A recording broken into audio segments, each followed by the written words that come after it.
This is ZNN with Jamie Cooper.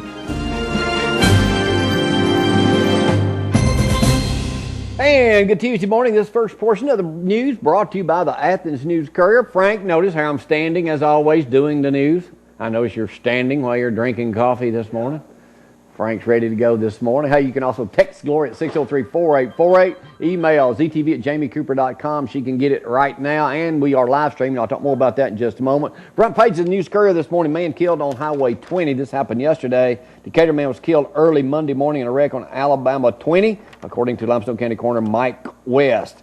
So that's one wreck. And then the wreck that happened down on Mooresville Road the other day when the guy was allegedly texting.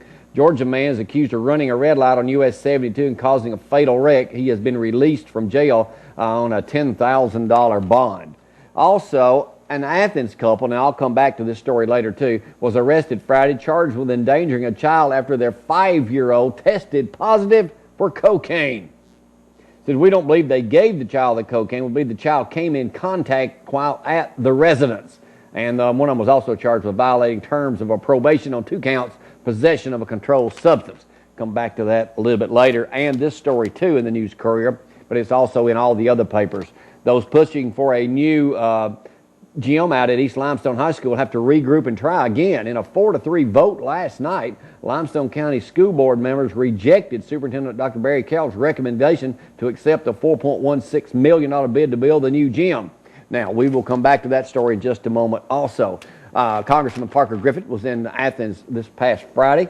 Within a year beginning production in Athens, January 2009, Custom Polymers was planning its expansion. Construction workers at its newest of the company's 3 local sites on Wilkinson Street are busy adding a rail facility to aid in shipping. They're planning to add 60 new jobs. And this in the News-Courier Sunday headline says Limestone County and the City of Athens are embarking on a project that will speed communications for post-government bodies. The county received a $100,000 grant as funding for the Voice over Internet Protocol Network. When Ronnie Mark's on the show next week after the city council meeting, he can talk about it. And one of my favorite folks, Frank, down at the courthouse, Fred Wells presents Dorothy Malone Wright with gifts for 12 years of service to the county. Old Fred. He's a pretty one with them suspenders and shorts during the summertime. So, hey, Fred. And News-Courier Sports this morning has got a thing on. It was the high school basketball season has officially ended. Girls basketball, I know. So I think the Athens girls play Thursday night against Hart. So that winner advances. Hopefully we're going to have an interview. Keith, our sports director, is with Coach Eddie Murphy later this week. And also in the News-Courier this morning, don't have cable, you folks that can't get us.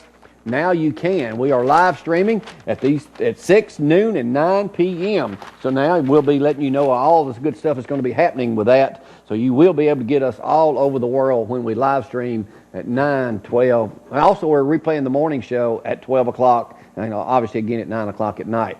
Also, that's it for the News-Courier on this Tuesday morning.